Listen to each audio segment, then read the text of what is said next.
Mesdames, Messieurs, bienvenue dans cette vidéo dans laquelle nous allons plonger au cœur d'une des plus vieilles diplomaties au monde, la diplomatie du Saint-Siège. J'ai souvent entendu dire « Les religions, c'est source de guerre, c'est source de conflits, c'est source de haine ».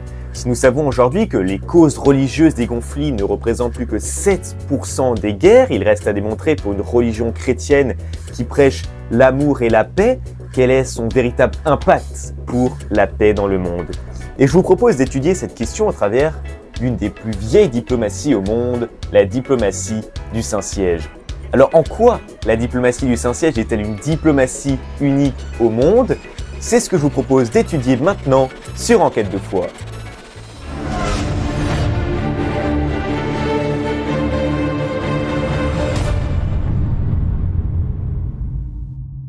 Créée au 8e siècle, la diplomatie du Saint-Siège jouit en premier lieu d'une très longue histoire, d'une longue expérience qui en fait sa première spécificité. Avec quelques puissances européennes, la diplomatie du Saint-Siège a mis au point les modalités des relations entre États.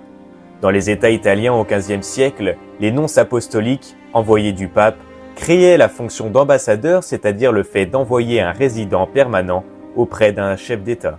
D'ailleurs, pour l'anecdote, le tout premier ambassadeur français a été envoyé en 1463 par le roi français Louis XI. Et il a été envoyé auprès de qui, à votre avis? Auprès du souverain pontife. En 1701 est fondée l'Académie pontificale ecclésiastique qui est toujours en activité aujourd'hui.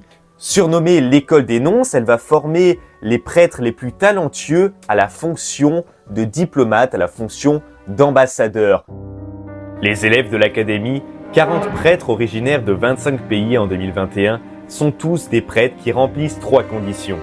Maîtriser 2 langues en plus de leur langue maternelle, avoir une licence en droit canonique ou en théologie et être âgés de moins de 35 ans. Ils sont recrutés par le président de l'Académie pontificale ecclésiastique sur conseil et après accord de leur évêque respectif. Un prêtre ne peut pas de lui-même être candidat à l'Académie.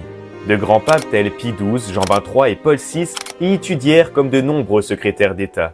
On voit bien que le Saint-Siège a toujours porté une attention particulière à la formation de ses nonces, à la formation de ses diplomates. Mais au cours de l'histoire, quel a été le véritable impact de cette diplomatie du Saint-Siège? Je vous propose d'étudier cette question au travers d'un traité, un traité qui est extrêmement connu. Je parle du traité de Tordesillas. On est en 1494 et dans la petite ville espagnole de Tordesillas, un traité va être conclu entre l'Espagne et le Portugal sous l'égide d'Alexandre VI Borgia, alors évêque de Rome. En fait, le Portugal et l'Espagne se disputaient depuis longtemps le nouveau continent, toutes les conquêtes qu'ils avaient faites auparavant, et donc il va falloir trouver un accord qui va être concret. Et c'est Alexandre VI qui va trouver cet accord et qui va publier pas moins de 6 bulles pontificales afin de trouver une solution. La deuxième spécificité que je vous propose d'étudier, c'est la spécificité de la présence, je dirais même de l'omniprésence de la diplomatie du Saint-Siège partout à travers le monde. Il faut d'abord noter que le Saint-Siège est à la tête de 5300 évêques et de plus de 400 000 prêtres pour 1,378 milliards de catholiques, ce qui représente à peu près la population chinoise actuelle. Le Saint-Siège s'appuie donc sur des réseaux locaux de l'Église catholique, tels que des hôpitaux, des dispensaires, des congrégations religieuses, des paroisses, des diocèses, des ONG catholiques qui vont permettre de jouer un relais d'influence et de faire remonter au Saint-Siège des informations très précieuses. On peut donc affirmer légitimement qu'aucun pays ne dispose d'un tel maillage sur le terrain. Les informations qu'il est parfois seul à détenir font du Saint-Siège un interlocuteur apprécié de nombreuses grandes puissances et les révélations de Wikileaks ont bien illustré l'importance que les États-Unis lui donnent. De plus, les nonces apostoliques, à la différence des ambassadeurs classiques, ne sont pas rappelés lorsque leur vie est en danger. En Irak pendant les 2 guerres ou en Syrie depuis 2011, ils assurent leur service, parfois au prix de leur vie, et restent souvent les seules sources d'informations diplomatiques dans les zones de conflit. L'assassinat du nonce au Burundi, Monseigneur Michael Courtenay, par un groupe armé qui a mitraillé son véhicule le 29 décembre 2003, en est une parfaite illustration. Monseigneur Courtenay était engagé dans les négociations d'un accord de paix pour mettre un terme à la guerre civile dans le pays. Un accord avait d'ailleurs été signé quelques semaines plus tard. Cette notion de soft power, elle a été définie dans les années 1990 par Joseph Nye, et ça désigne le fait d'influencer un autre acteur sans contrainte. Le fait que les catholiques représentent déjà un poids conséquent partout à travers le monde, c'est déjà une forme de soft power. Et je vous propose d'étudier cette notion de soft power par l'unique prisme du Saint-Siège. Ce dernier a des ambassadeurs accrédités dans 183 pays. À titre de comparaison, la Chine a un ambassadeur accrédité dans 169 pays, les États-Unis dans 168 pays et la France dans 161 pays. Je rappelle, le Saint-Siège, 183 pays.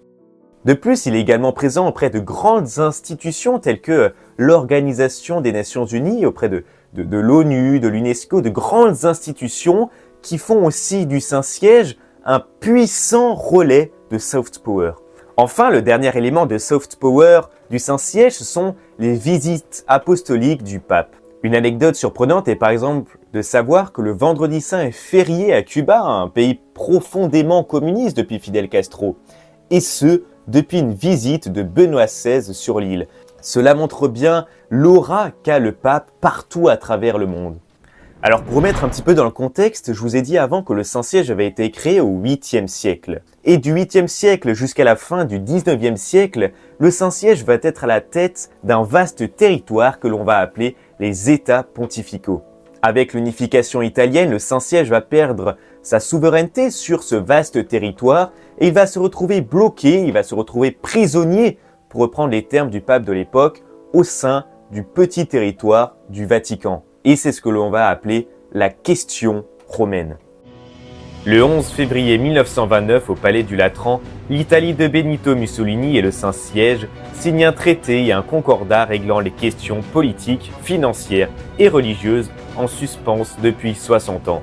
En pratique, le Saint-Siège reconnaît le Royaume d'Italie avec Rome pour capitale, tandis que l'Italie reconnaît la souveraineté du Saint-Siège sur tout le territoire du Vatican, ainsi que sur quelques bâtiments au cœur de la ville éternelle, dont 3 basiliques majeures. Le petit État dispose en outre de services publics comme une gare, une poste, une radio et peut battre monnaie.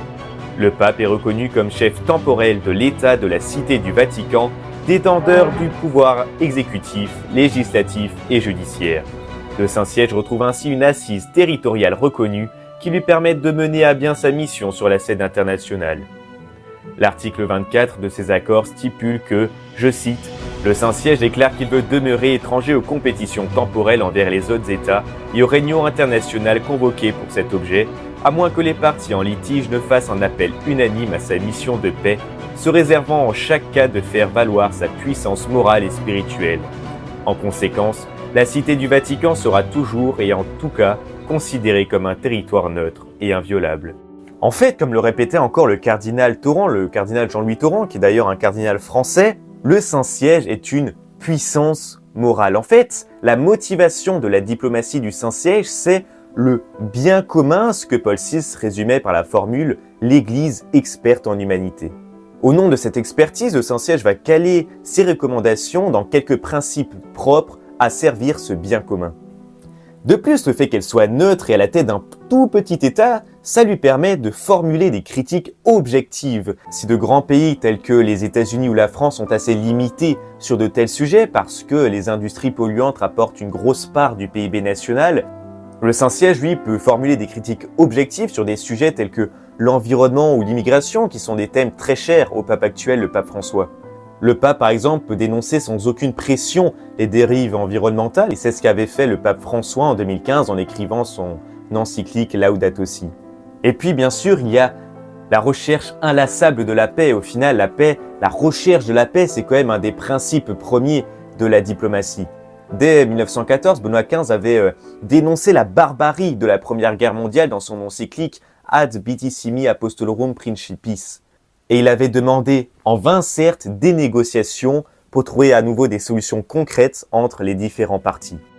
Ce pacifisme a inspiré la papauté dans le sillage du plus jamais la guerre lancé par Paul VI à la tribune de l'Assemblée générale des Nations unies en 1965. Jamais plus les uns contre les autres. Jamais, plus jamais. N'est-ce pas surtout dans ce but qu'est née l'Organisation des Nations unies? La condamnation par Jean-Paul II de l'intervention des Alliés en Irak en 1993 en fut une autre manifestation. La neutralité du Saint-Siège lui permet d'intervenir s'il est sollicité par les deux parties pour apporter bon office et médiation. On peut citer par exemple le rapprochement historique entre deux vieilles puissances antagonistes que sont les États-Unis et Cuba. Ces retrouvailles diplomatiques ont d'ailleurs été annoncées conjointement entre Raúl Castro et Barack Obama le 17 décembre 2014. Pourquoi est-ce que je précise la date ?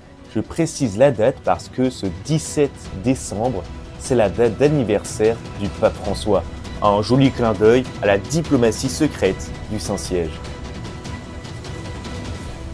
La diplomatie du Saint-Siège est donc bien une diplomatie unique au monde, de par son histoire, son expérience, de par son omniprésence et son réseau international, et enfin de par sa neutralité et de par sa puissance morale qui font du Saint-Siège une puissance unique au monde.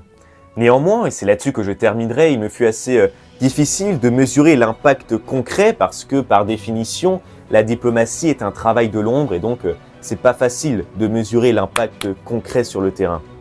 Alors si jamais le sujet vous a intéressé, si jamais vous avez des questions, si jamais vous aimeriez peut-être un approfondissement sur les États pontificaux, sur l'histoire des États pontificaux, n'hésitez pas à nous les mettre en commentaire, n'hésitez pas non plus à nous dire comment est-ce que vous avez trouvé la vidéo.